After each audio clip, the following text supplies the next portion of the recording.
Hello friends, आज दिन है शनिवार और आज हम फिर से शूट करने वाले हैं एक ब्लॉग। दोस्तों, आज के इस ब्लॉग में मैं आपके साथ शेयर करने वाला हूं मेरा योगा रूटीन। इस कोरोना काल में हमें ये तो पता चल ही गया है कि हमारे लिए स्वास्थ्य कितना ज़रूरी है और योगा के क्या क्या फ़ायदे हैं। अगर ये भी आपको बताना पड़े तो फिर तो हो गई बल्ले बल्ले। तो चलिए बिना समय गवाए हम करते हैं हमारे इस ब्लॉग को स्टार्ट। इससे पहले भी मैंने 2 वीडियो ब्लॉग शूट किए थे। इसमें पहला मैंने 5 जून को शूट किया था, उसमें हमने पेड़ लगाने की हमारी जर्नी को आपके साथ शेयर किया था। अगर आपने वो ब्लॉग नहीं देखा है तो डिस्क्रिप्शन बॉक्स में आपको उसका लिंक मिल जाएगा। उसके बाद में हमने जो ब्लॉग शूट किया था वो हमारे स्टडी रूम से रिलेटेड था। उस ब्लॉग में हमने हमारे स्टडी रूम को क्लीन किया था और आज के इस ब्लॉग में मैं शेयर करने वाला हूँ आपको मेरा योगा रूटीन। तो चलिए फिर चलते हैं। सबसे पहले हमें योगा करने के लिए लेना पड़ेगा हमारा योगा मैट।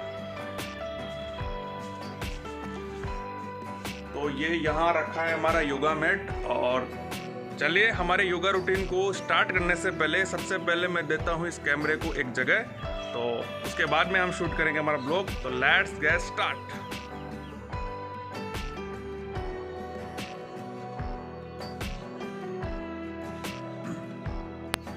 प्यारे व्यूअर्स, जीवन के अंदर सबसे बड़ा सुख जो होता है वो होता है हमारी निरोगी काया।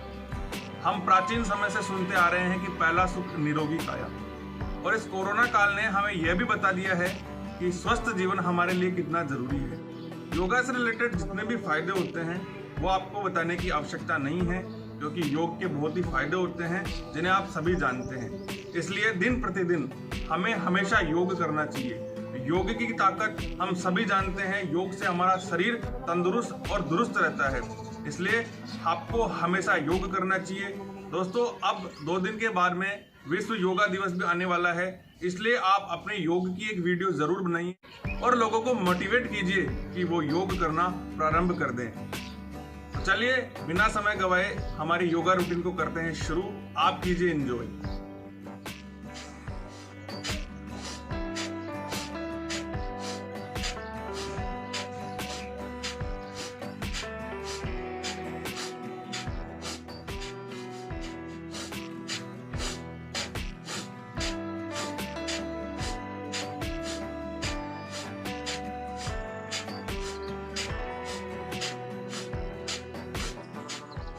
ये था भस्त्रिका प्राणायाम और इसे करने से हमारे शरीर में जितने भी व्याधियां हैं, जितने भी रोग हैं, वो सब दूर होते हैं और हमारे श्वास लेने की जो गति है उसमें भी हमें काफी हद तक कंफर्ट महसूस होता है। चलिए दोस्तों, अब शुरू करते हैं कपालभाति।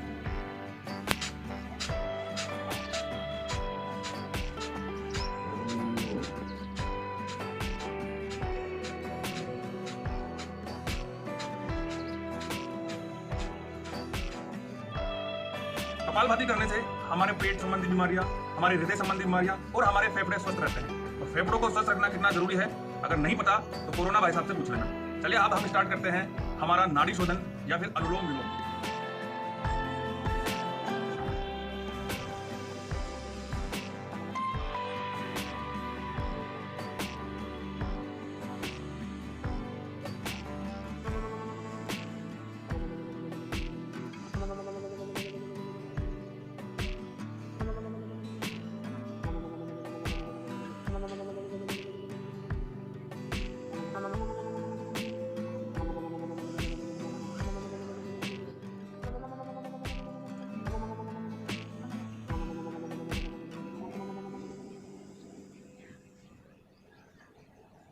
दोस्तों, नाड़ी शोधन अनुलोम विलोम करने से हमारी श्वास संबंधी जितनी भी बीमारियां हैं वो सभी दूर होती है, हमारा हृदय स्वस्थ रहता है और मानसिक तनाव हमारे अंदर जितना भी होता है वो सब दूर होता है। इससे हाइपरटेंशन की आपकी जितनी भी शिकायत होगी वो सभी दूर होगी। तो आप चाहे कोई प्राणायाम करे ना करे, आपको अनुलोम विलोम जरूर करना चाहिए।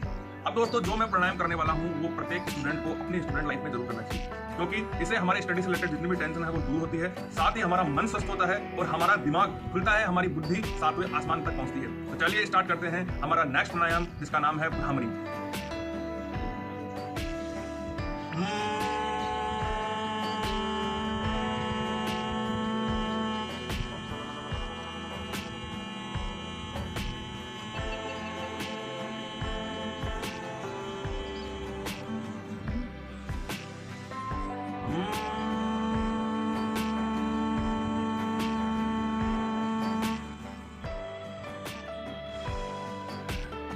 भ्रामरी प्राणायाम करने से मन को अपार शांति मिलती है। अब हम शुरू करने वाले हैं ओम प्राणायाम। ओम प्राणायाम करने से हमारी जो बोलने की शक्ति है उसमें सुधार होता है और हमारा मन मस्तिष्क भी एकदम शांति की ओर अग्रसर होता है।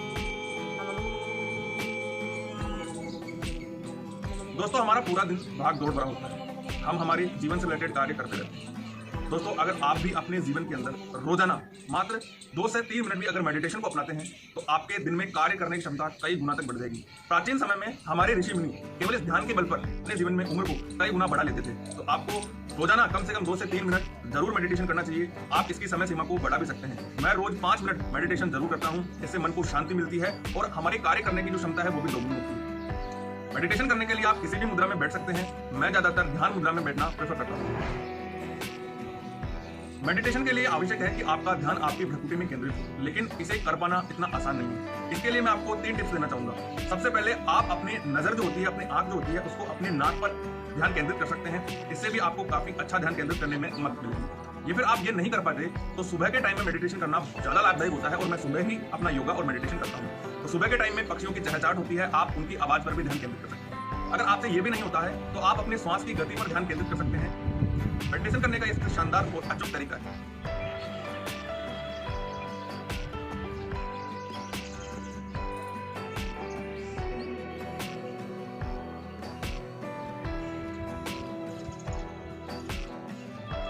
ओम करागरे वस्ते लक्ष्मी कर मध्य सरस्वती कर मूले तु गोविंदम प्रभाते कर दर्शनम। ओम। दोस्तों, मेडिटेशन करने के बहुत फायदे हैं और अगर मैं इनके फायदे बताने बैठा तो दिन नहीं कई वर्ष निकल जाएंगे। अभी के लिए इसे रहने देते हैं, कभी टाइम मिलेगा तो इस पर भी हम जरूर बात करेंगे।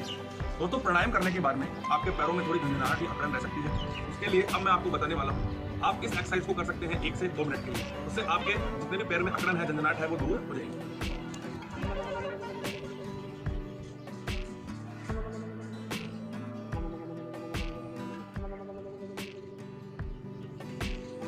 दोस्तों, यहाँ पर हमारे हो चुके हैं प्राणायाम समाप्त। दोस्तों, अगर आपके पास में भी टाइम की कमी है और आप योग नहीं कर पा रहे हैं तो आपको प्रतिदिन ये 5 प्राणायाम तो जरूर करने चाहिए। प्राणायाम करने से भी आपको उतना ही फल मिलेगा जितना आप योग करते हैं। ब्लॉग क्लास में मैं आपके साथ एक टिप भी शेयर करूंगा। अगर आपको योग करने का बिल्कुल भी टाइम नहीं है तो उसको करने के बाद में आप अपने जीवन के अंदर वही परिणाम पा सकते हैं जो आप योग करके पा सकते हैं। तो चलिए, अब मैं अपनी योगा से रिलेटेड एक्सरसाइज शुरू करता हूँ। आप इन्हें एंजॉय कीजिए।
दोस्तों मैं मेरा योगा रूटीन को सूर्य नमस्कार से एंड करता हूँ। दोस्तों अगर आपके पास भी योग करने का समय नहीं है तो अब मैं बताने वाला हूँ आपको लास्ट टिप्स जो मैंने वीडियो के माध्यम से आपके साथ साझा की।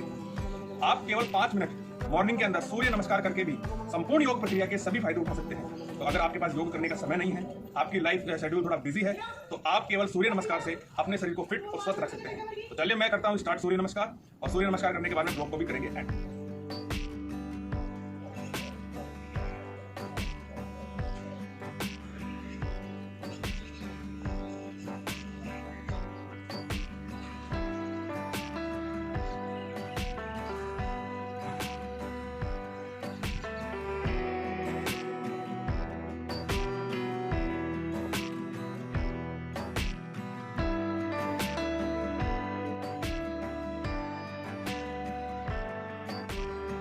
चलिए दोस्तों ब्लॉग को करते हैं यही एंड। चाहूंगा आपको फिर से एक सोशल मैसेज, योग करिए, स्वस्थ रहिए, क्योंकि आप भारत से नहीं, भारत आपसे है।